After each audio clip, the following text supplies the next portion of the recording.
Membangun negeri tegak berdiri untuk masa depan, memadukan dan mengembangkan keislaman, keilmuan dan keindonesiaan. Serukan UIN, Sunan Kalijaga, unggul dan terkemuka.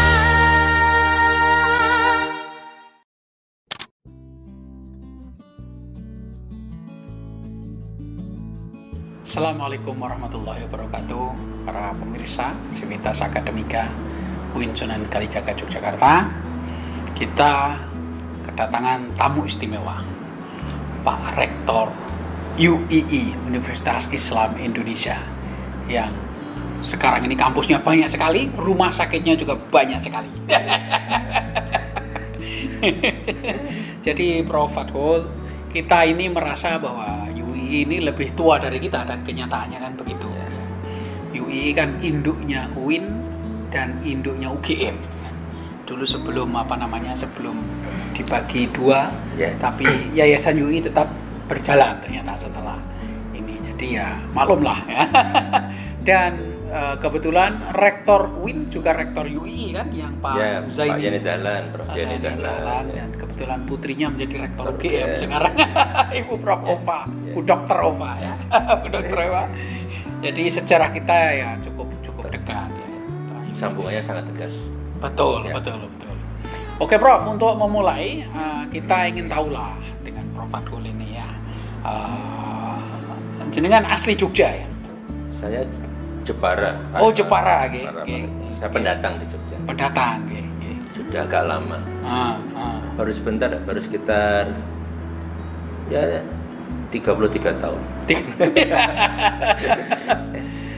Jadi lahir di Jepara. Saya lahir di Jepara, kecil di Jepara, SD Jepara, Sanawiyah di Kudus, SMA mulai Jogja. Sama Jogja di SMA Muhammadiyah 1 Jogja. Muhammadiyah 1 juga. MUHI ya. MUHI, Muhammadiyah Hiji ya. Hiji ya. Kemudian universitasnya saya di ITB. ITB. Pernah mampir setahun di UGM juga. Terus kemudian S2? S2, S3-nya di Norwegia. Di Norwegia. Nah, ini menarik ini. Saya kira banyak sekali ya yang dari Amerika, dari Australia, dari Leiden, dari Jerman. Norwegia itu jarang sekali. Kenapa kok tertarik studi ke sana ini, Prof? Ada dua alasan, Pak Rektor. Yang pertama itu alasan yang mungkin impulsif gitu ya. Alasan impulsif itu. Waktu habis nikah, anak masih kecil, istri dapat peluang belajar di sana. Oh, begitu. Terus ya saya berpikir ini dapurnya mau 1 atau 2 atau 3 kira-kira. Itu impulsif. Ada alasan yang akhirnya juga rasional. Setelah saya sampai sana, ternyata bidang yang saya tekuni dengan departemen yang saya tuju di sana itu klop. Dan departemen saya termasuk cukup punya noktah lah di peta akademik global di bidang itu. Sistem informasi. Jadi dua-duanya tidak ada yang impulsif, ada yang rasional ujungnya. S2, S3 di Norwegia. Disertasinya tentang? Saya disertasinya tentang sistem pengadaan barang dan jasa secara elektronik dihubungkan dengan inisiatif anti korupsi. Baru saja kita ngundang KPK kemarin, Pak Nurul Gubernur. Kemarin. Itu jadi perkawinan yang mungkin selama ini jarang disentuh kawan-kawan yang basisnya teknik lah. Oke. Intinya bagaimana itu intinya? Yang mudah dicerna. Ya, intinya adalah penggunaan teknologi informasi di sektor publik untuk banyak hal, wabil khusus untuk pengadaan barang dan jasa itu bisa mengurangi potensi korupsi. Karena semuanya menjadi terbuka, tidak ada asimetri informasi. Kalau dulu kan masih bisa lirik-lirikan, gitu ya. Di balik meja, di balik pintu, masih bisa dehem itu. Nah, sekarang semuanya terbuka. Nah, ketika terbuka maka asimetri informasi menjadi berkurang jauh atau bahkan hilang. sehingga semuanya bisa ikut bermain. Lapangan permainnya menjadi landai. Kalau dulu kan agak gini. Sekarang leveling the playing field itu penting. Itu bisa membantu. Padahal dulu S1-nya bidang saya informatika. Oh, konsisten ya, enggak pernah teknik ya, kecuali di UGM ya? Ya, di UGM malah saya manajemen. Oh, manajemen ya? Setelah itu teknik informatika, terus sistem informasi. Dua S3-nya sistem informasi. Nah, ini ilmu yang paling laku di dunia saat ini. Ada yang mengatakan seperti itu. Lah gimana? Kita tergantung Twitter, Instagram, Facebook ya. Ya, sebetulnya sistem informasi itu kan perkawinan ya. Perkawinan antar banyak disiplin. Mulai dari ilmu komputer, manajemen, bisa digabungkan lagi nanti anak pinanya ada e-government, macam itu, ada administrasi publik, ada ilmu politik, ada pemasaran, ada banyak sekali, termasuk psikologi, itu digabung. Jadi pendekatannya tidak hanya teknikal, tapi ketertautan antar sosial sama teknik itu bisa dan saling mempengaruhi. Jadi mutual shaping, saling mempengaruhi. Dan guru besarnya juga di bidang informatika. Sistem informasi ya. Jadi konsisten ini, linier bahasa sekarangnya. Ya, istiqomah. Kan sekarang ini trennya multidisiplin, betul, interdisiplin. Ya. Tapi jenengan istiqomah di IT. Ya, karena sistem informasi sendiri itu sudah multidisiplin. Oh iya betul ya, tadi ada manajemen, ada perkawinan, teknologi, oke. Ada informasinya. Ya. Nah, ini kan jenengan sebagai rektor periode kedua. Ya. Bisa diceritakan ini untuk pemirsa nih, pada periode pertama, terus bedanya apa dengan periode kedua? Rektor itu kan tugas tambahan ya. Kenapa? Karena dulu melamarnya itu jadi dosen. Surat lamaran tuh ingin jadi dosen. Rektor tugas tambahan. Artinya apapun posisi kita di kampus, sampai rektor pun itu harusnya tidak melupakan kewajiban tugas dosen. Itu penting, itu yang pertama. Nah, sehingga dengan cara demikian kita selalu ingat pijakan awal kita bahwa pendidikan itu untuk mahasiswa mendapatkan perhatian serius. Mereka harus mendapatkan pendampingan yang cukup, memadai, sampai di ujungnya ya menjadi alumnus yang kontributif lah, tidak hanya ke kampus tetapi juga ke publik, ke masyarakat. Dan menjadi rektor itu saya sering menyebutnya musibah sebetulnya. Musibah ini itu sebetulnya amanah sejarah, mungkin lebih tepat amanah sejarah. Jadi kepercayaan kawan-kawan diberikan ke saya. Nah, tugas saya karena sudah dihargai, kata ajaran agama kita kan harus menghargai minimal sama tuh. Kalau bisa lebih tinggi lagi kan itu. Nah, itu jadi prinsip itu yang saya gunakan.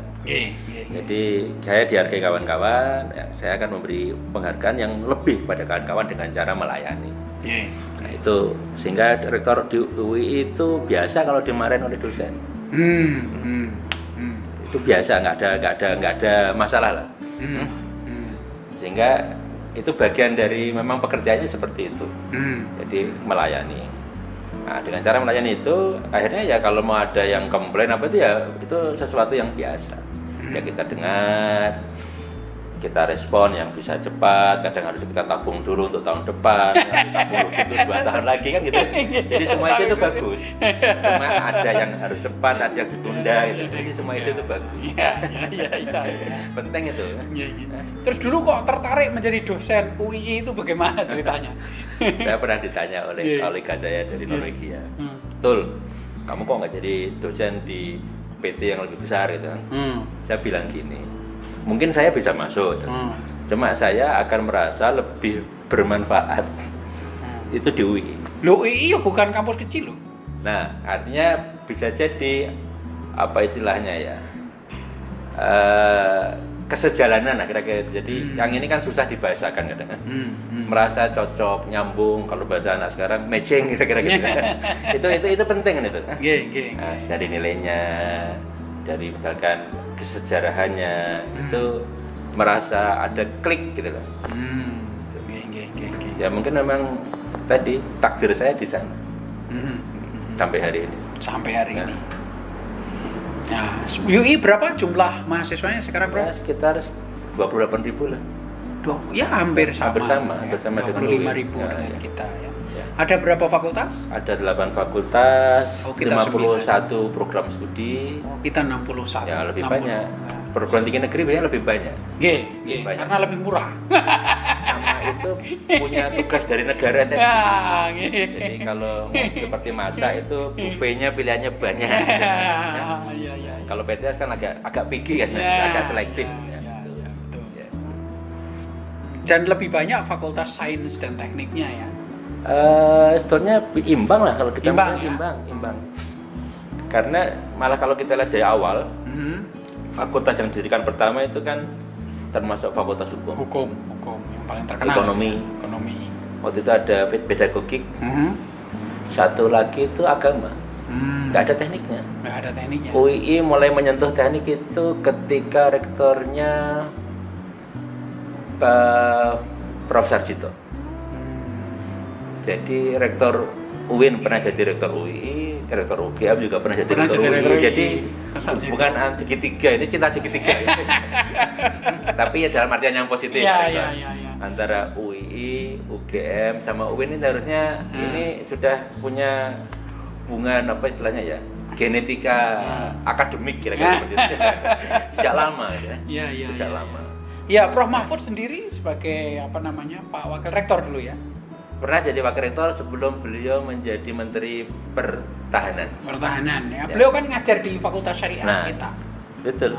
Beliau cukup lama itu mengajar di bahkan sampai beliau jadi menteri pun kayaknya masih punya jam ngajar itu ya. Betul, dulu di UI masih ngajar. Betul. Dan bahkan nguji itu masih tetap saya kira ya dalam beberapa isu itu ya. Betul. Dan itu penting sebenarnya itu ya tadi ya. Apa istilahnya, genetika akademik atau apa itu hubungannya. Jadi pemikirannya sebenarnya saling beririsan lah. Antara UI, UGM, sama UIN. Dan ini modal penting. Modal penting. Nah, sekarang berbicara agak sedikit luas tentang pendidikan perguruan tinggi. Menurut jenengan yang paling urgent saat ini itu sisi mananya? Pendidikan tinggi ya? Tantangannya banyak. Yang perlu diurai. Satu menyangkut kalau secara nasional menyangkut kualitas kan. Disparitasnya kan luar biasa ya di Indonesia itu. Antara satu ujung ke ujung yang lain. Jadi kalau ada kebijakan, saya termasuk yang anti kebijakan satu cocok untuk semua.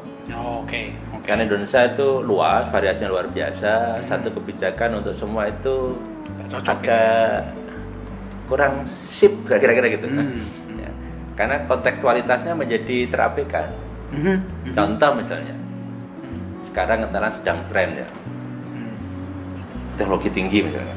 Kita bisa sebut lah misalkan indikatornya ada kecerdasan buatan dan lain-lain. Pertanyaannya apakah semua perguruan tinggi harus masuk ke situ? Nah, gitu. Jangan-jangan katakanlah tanpa mengurangi rasa hormat misalkan ya ke taman kawan yang ada di pinggiran itu. Jadi fokusnya adalah memecahkan masalah lokal. Tidak perlu harus dibawa ke kelas dunia dalam tanda kutip ya. Karena mereka sendiri bisa aja udah kelas dunia. Dengan parameter yang berbeda kan. Yang seperti itu kan tidak masuk dalam radar.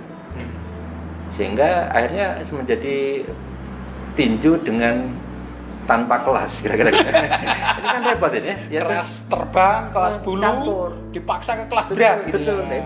Betul, itu yang pertama kan. Jadi masalah kualitas ini disparitasnya memang luar biasa. Kemudian yang kedua kalau mau sederhanakan ya masalah akses ya. Ya. Sampai hari ini kan adik-adik yang berusia 19 sampai 24 tahun yang bisa duduk di bangku perguruan tinggi kan baru sekitar 30 maksimal 35% lah. Artinya masih ada 65 yang tidak beruntung dengan banyak alasan ya. salah satu alasannya ya bisa jadi ekonomi sosial itu mindset atau pola pikir nggak perlu lah udah tinggi misalnya juga ada kan masih kan ya. Termasuk juga keterbatasan bangku ini juga perlu dicarikan solusi kualitas akses ya kalau diringkas dua itu. Dan UII dalam hal ini paling banyak ya pembangunan fisiknya, ruangannya, bahkan berapa lokasi itu. Ya sekarang kami tinggal tiga ya? Tiga untuk kampusnya loh ya. Ya. Di sini di dekat kita. Di sini masih ada sisa di Temangan. Terus kemudian yang taman siswa kan sudah pindah ke atas. Di Titiro sudah pindah ke atas juga. Oh berarti udah nggak ada semua. Hanya digunakan untuk yayasan dan unit bisnis. Terus ada lagi. Udah habis ya? Dan Condong Catur ya. Condong Catur. Rumah sakit berapa? Rumah sakit sekarang yang dikelola yayasan ada JIH Jogja, JIH Solo, ada rumah sakit UII yang di Bantul, kemudian juga ada JIH Purwokerto. Ya. Itu ya kita harapkan ke depan menjadi sumber pendanaan lah untuk membantu. Kok ke depan pendidikan. Bukannya sudah menjadi sumber itu? Ya kalau toh ya belum banyak lah. Ini karena tawadu menutupi atau apa? Oke, jenengan kan sebagai rektor UII. Ya, kita di sini kan UIN ya. Ya, tentu ada banyak sekali perbedaan antara mengelola perguruan tinggi swasta dan mengelola perguruan tinggi negeri. Ya. Yang paling bisa diceritakan apa itu, Prof? Dimulai dari yang sama ya? Ya, samanya dulu ya. Kampus itu bagi saya, Pak Rektor, itu seperti anarki yang terorganisasi. Anarki terorganisasi. Organize anarkis. Ya. Apa maksudnya? Kenapa? Karena aktor-aktornya itu punya motivasinya berbeda masing-masing, pengen punya gaya masing-masing. Bahkan dosen aja kan pengen ngajar dengan caranya masing-masing. Tendik ingin bekerja dengan gaya masing-masing. Mahasiswa juga sama. Ini apalagi kalau bukan anarki, ini kan anarkis, cuma terorganisasi. Oke. Nah ini tantangannya di situ. Tuh. Nah akhirnya apa? Ketika itu menjadi anarki yang terorganisasi, maka antar elemen itu terhubung. Ning rada renggang itu, longgar. Ya, ini mirip motor, direm ya ora mandek-mandek itu, digas ra maju-maju gitu. Nah, jadi kalau itu namanya laya mutu walayahya. Tidak bermutu dan tidak bergaya dan banyak biaya. Laya mutu tidak mati, walayahya tidak hidup. Itu bisa terjadi di banyak tempat. Oh gitu ya. Nah, kalau saya melihat seperti karena sebetulnya jawaban itu bermula dari pencarian saya personal. Mengapa ya misalnya banyak program bagus. Pak Rektor punya program banyak bagus kan. Apakah itu selalu direspon dengan pasti bahwa enggak, belum tentu. Ya tadi karena direm ya ora gak iso. Wis kadang pelaku. Betul lah itu. Jadi dengan cara seperti itu akhirnya kita mengelola universitas atau perguruan tinggi itu menjadi nyaman. Kalau ini kok tidak ini kita akhirnya nyari salah lagi yang lainnya. Jadi perlu seni. Perlu seni. Dan itu saya melihat terjadi di banyak tempat. Itu menurut saya persamaan. Meskipun itu masalahnya cuma satu, mau jujur mengakui atau tidak. Itu Iya. Jadi selalu atau pura-pura lupa gitu ya, biar hatinya lebih tenang. Sampai level tertentu itu ada. Iya. Nah, jadi tidak bisa indah seperti yang ada di buku itu tidak bisa. Itu kurang piknik. Atau sudah milik ini kurang jauh. Itu karakteristik yang melekat menurut saya. Nah, perbedaannya ya mungkin bisa banyak hal Pak Rektor ya. Meskipun ini mungkin dalam bahasa Jawa itu sawang sinawang. Contoh misalnya teman-teman PTN merasa PTS itu lebih fleksibel loh. Betul. Gitu kan? Iya, saya menganggap begitu. Om punya rumah sakit banyak gimana nggak fleksibel? Punya CI. Bisa jadi. PTS juga merasa, PTN lebih makmur lah. Ini beda. Dengan dukungan dana yang lebih banyak dan sebagainya. Ini Sabang Sinawang. Meskipun memang sampai level tertentu kami punya jalur komando yang lebih pendek ya. Ini juga mungkin bisa dianggap nilai tambah ya. Karena fleksibilitas, tapi tidak sefleksibel yang mungkin banyak orang bayangkan juga. Yang lain malah teman-teman PTS itu seringkali merasa ini obrolan antar PTS biasanya. Cuma ini karena muncul di media saya ceritakan sekalian. Oke, silakan. Kan merasa menjadi anak tiri gitu. Betul. Anak tirinya negara. Yang PTS ini. PTS iya. Loh, kalau PTN saja anak tiri apalagi PTS ya? Ini anak kupon. Anak pungut. Iya, anak pungut ini. Ini sering muncul di kawan-kawan PTS ya. Terkait dengan kebijakan dan sebagainya. Meskipun di atas kertas dianggap sama, tapi kan dalam kebijakan orang tidak bisa bohong lah, ketahuan lah kira-kira gitu. Gitu. Ini anak apa tiri tapi yang mandiri gitu ya. Nah itu dari situlah Pak Rektor. Akhirnya kita ingin, ayolah duduk bersama, kita luruskan PTS itu bukan pesaingnya pemerintah. Tapi mitranya pemerintah kan penting itu. Karena seringkali beberapa pejabat yang saya tahu dalam sambutannya itu seakan-akan menjadi pesaing. Contoh misalnya, saya masih ingat betul, nanti cari di koran masih ada di Google. Di online. Hati-hati loh PTN, karena PTN sudah menyalip Anda. Kok begitu logikanya? Harusnya kan itu kan pejabat itu mengayomi semua kan. Kok tiba-tiba ngomongnya gitu, itu contoh saja sih. Ini mumpung saya punya kesempatan dengan Pak Rektor kan saya jujur curhat. Beliau kan dekat dengan kita menyampaikan pesan ini. Jadi ada Sabang Sinawangnya tadi Pak Rektor. Terus tantangan yang periode lalu alami apa itu? Periode kemarin tantangannya itu pandemi. Oh ya, itu sama. Itu pandemi. Itu sama itu. Itu sama. Tantangan semua orang. Nah, saya melihat pandemi di awal tahun pertama misalnya. Itu yang terdampak langsung itu kawan-kawan PTS yang sedang berkembang. Oh, begitu. Karena apa? Karena postur mahasiswanya kan dari banyak yang dari menengah ke bawah. Yang mungkin kapasitas keuangannya tidak sangat fleksibel, dompetnya tidak sangat tebal, jadi cepat tipis. Ya kan pakai ATM sekarang. Pakai apalah gitu kan. Gitu lah. Nah itu tahun pertama langsung teman-teman terdampak. Ini kita perhatian betul kan. Tahun kedua ketika pandemi belum selesai itu mulai terdampak yang sudah mulai agak besar. Karena yang tadinya katakanlah dari kelas menengah ke atas, ya kan dompetnya semakin tipis juga kan. Mungkin prioritas dalam hidupnya berubah. Nah, sehingga ini menantang. Dan ini mudah-mudahan tahun ketiga ini tidak tambah buruk lah.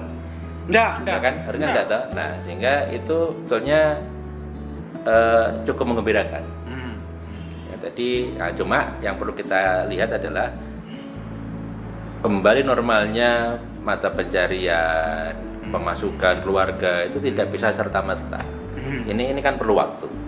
Nah, sehingga mungkin tahun ini dugaan saya masih agak ada gonjangnya, meskipun mungkin tidak seheboh yang awal pandemi 2 tahun yang lalu. Awal pandemi. Ya sekarang saya kira ekonomi juga sudah mulai bergerak. Ya. Ekonomi sudah bergerak, mahasiswa sudah mulai luring. Artinya kos-kosan juga sudah mulai laku. Betul. Kan? Warung makan di Jogja sudah mulai ramai. Anak-anak kan sebetulnya di sini. Betul. Anak-anak sudah nggak kerasan di rumah. Di rumah bertengkar aja sama orang tuanya. Kan lebih baik ke sini kan. Udah banyak di sini. Nah, terus ini kita juga ingin dengar ini soal riset di perguruan tinggi swasta. Nah, ini menarik. Ini kan sebetulnya masalah sejak dulu. Kalau saya menyebutnya sebetulnya bukan masalah. Ini masalah tahapan. Jadi kadang kita itu ekspektasinya udah jauh, tapi lupa baru mulai. Gitu kan? Itu yang jadi masalah itu di situ. Iya. Jadi masalah tahapan saja. Mungkin katakanlah sekarang dianggap risetnya katakanlah belum dalam tahap kualitas seperti yang dibayangkan. Itu bisa jadi kan masih ada tahapan-tahapannya. Termasuk misalnya ada perubahan rezim pemikiran tuh ya. Riset itu harus bisa dihilirisasi. Itu juga menantang loh itu. Ya, dengan BRIN itu ya. Betul. Dan termasuk dalam hibah-hibah kan arahnya ke sana. Ya kita tidak menolak itu, tidak. Tapi akan salah jika semua riset harus seperti itu. Misalkan teman-teman yang sosial, humaniora, ya bisa. Pemikiran tuh nggak bisa seperti itu kan. Itu kan harus mendapatkan tempat dan harus dihargai. Tapi ketika bingkainya harus hilirisasi, seakan-akan mereka itu menjadi kelas sekian itu. Kan nggak boleh dong, ilmu pengetahuan disiplin itu harusnya kan tidak boleh saling menghegemoni. Harus jalan bersama, punya tempat yang sama. Tapi kan kesannya ini itu lebih terhormat dibandingkan yang ini, itu kan nggak boleh. Kalau riset tentang IT sendiri di Indonesia? Ya, sampai hari ini kalau kita lihat banyaklah yang masuk ke sana. Meskipun katakanlah masih sporadis ya. Sporadis itu harus kita akui. Tapi sebetulnya dampaknya di lapangan juga sudah banyak. Hanya saja mungkin risetnya tidak sampai pada level yang fundamental ya. Belum banyak sampai fundamental yang mubah. Tapi atau belum terhubung ke industri. Harapan negara kan begitu. Betul, dan itu tidak mudah. Tidak mudah. Ada banyak alasan. Satu misalnya, apakah nada yang dimainkan industri dengan perguruan tinggi sudah sama belum? Ya masih jauh lah. Artinya siapa tahu ini dorong tapi sana itu nggak mau kan nggak akan ketemu kan? Masih sama-sama jauhnya. Nah, itu kan perlu di. Ya jujur aja pendidikan dulu. Kita kan ya masih belum lah. Itu penting itu. Sehingga memang perlu ada dukungan dari industri juga kan? Ya betul. Dukungan yang jujur. Artinya ya didukung betul, ada ya mutualisme. Kalau di Norway gimana? Di sana sebetulnya hubungannya gini, saya melihat sesuatu gini. Kalau saya lihat di Norwegia, saya melihat tidak ada atau tidak ada yang terlihat melecehkan perguruan tinggi. Itu penting loh. Tidak ada yang melecehkan. Pentingnya gini Pak Rito. Riset dan sebagainya. Itu sebetulnya relevansinya, kualitasnya itu kan bisa tergantung banyak konteks. Kalau di Indonesia kan seringkali dilecehkan. Ya ini masalah mengaku atau tidak sebetulnya. Risetnya cuma gitu tuh. Apa manfaatnya? Nah, karena bisa dijual nggak? Ukurannya lah. Kan jadi itu kan menurut saya itu melecehkan itu. Mohon maaf kalau bahasanya agak lugas ya. Yang seperti itu harusnya kita hindari. Karena bisa jadi memang orientasinya beda. Kenapa? Garis demarkasi antara pendidikan tinggi dengan industri yang katakanlah nanti akan dilahirkan itu harus jelas. Kalau tidak, nanti jadi masalah. Dan kita kan sampai hari ini jaranglah menarik garis yang jelas itu. Apakah misalnya fokus kepada riset dan pengembangan? Dosen tidak perlu main di sini. Nanti kalau udah main di sini, nanti lupa tanggung jawabnya di sini. Lupa kalau dulu surat lamarannya menjadi dosen. Mengembang ilmu pengetahuan. Nah, misalkan itu yang namanya perlu saling menghargai lah. Jadi jangan sampai melecehkan, itu penting. Iya, dan sekarang tampaknya antara pendidikan dan industrialisasi ini seakan-akan banyak irisan. Seakan-akan. Padahal sebetulnya kalau kita hati-hati teliti, itu irisannya sedikit kan sebetulnya. Kenyataannya. Terkait dengan risetnya tadi ya? Iya, riset dengan dunia industri. Karena tidak semua riset bisa berupa produk kan. Betul, persis itu. Dan itu jangan dilecehkan, itu penting. Itu saya mau ulangi berkali-kali di sini. Mohon izin Pak Iqbal. Terutama IT ya. IT ini kan dianggap sebagai saat ini loh ya. Induk atau penetrator lah itu. Penetrator semua ilmu pengetahuan. Apa yang tidak ada IT-nya sekarang kan? Ya itu bisa untuk orang IT kalau melihat itu bisa bermata dua itu. Oh begitu. Yang satu itu berkah karena kita bisa masuk ke banyak tempat. Disiplin. Yang kedua bisa musibah dalam tanda kutip. Wah semuanya udah main IT, saya main apa kan? Ya kan? Sehingga memang perlu menegaskan itu. Jadi biar di kerumunannya itu masih kelihatan menonjol, itu kan penting. Ini masih ada 2 pertanyaan lagi. Ya. Satu tentang pendidikan secara umum Ya. di Indonesia. Menurut jenengan bagaimana? Apa yang perlu kita sampaikan? Kalau boleh tadi saya kutip ulang 2 tadi menjadi penting. Kualitas dan akses. Akses. Cuma itu pertanyaannya, ini tuh dampak dari faktor yang lain atau ini memengaruhi faktor yang lain. Contoh bisa jadi ini terjadi karena misalnya kebijakan di atasnya. Di atasnya ini penting nih. Bagaimana kebijakan itu bisa memperatakan akses plus memperatakan kualitas. Oke. Ini kan penting. Sehingga kalau dengan cara seperti itu, anak bangsa ini punya kesempatan yang sama. Nah, sekarang kita lihat, kita petakan lah. Ini sensitif karena kan menyangkut pihak lain ya.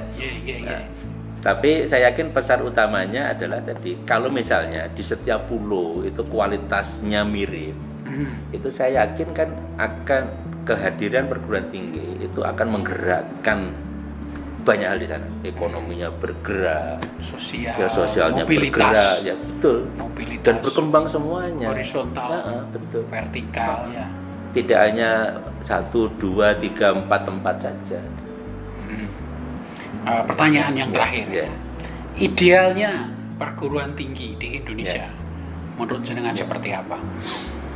Satu, kalau saya harus menghargai keunikan, itu penting. Keunikan perguruan tinggi, karena di sana ada nilai pijakan, ada faktor kesejaraan yang berbeda-beda, dan ini perlu dihargai. Nah, sehingga penghargaan ini bisa mewujud dalam banyak hal. Kebijakan yang ramah dengan variasi, ini kan penting. Kedua, akhirnya menghindari satu tolok ukur untuk semuanya. Nah, dengan cara demikian kita akan mampu melihat kemunculan perguruan tinggi yang unik di banyak tempat, tapi sekaligus dia itu relevan dengan konteksnya. Menurut saya penting. Nah, yang kedua, bagaimana perguruan tinggi ini dilihat sebagai penghasil atau tidak hanya sebagai penghasil, mohon maaf, pekerja, tapi juga penghasil pemikir, ini penting. Penghasil pemikir. Jadi ada variasi peran yang dimainkan, sehingga jangan akhirnya nanti ujungnya ada terkait dengan ukuran keberhasilan. Contoh misalnya ya, kita menghasilkan seorang pemikir yang hebat, tapi gajinya rendah misalnya, itu berhasil nggak Pak Rektor? Ya dari sisi keikhlasan berhasil. Tapi berarti dia seorang yang ikhlas ya. Untuk ukuran-ukuran sekarang kan itu termasuk yang tidak berhasil kan kira-kira.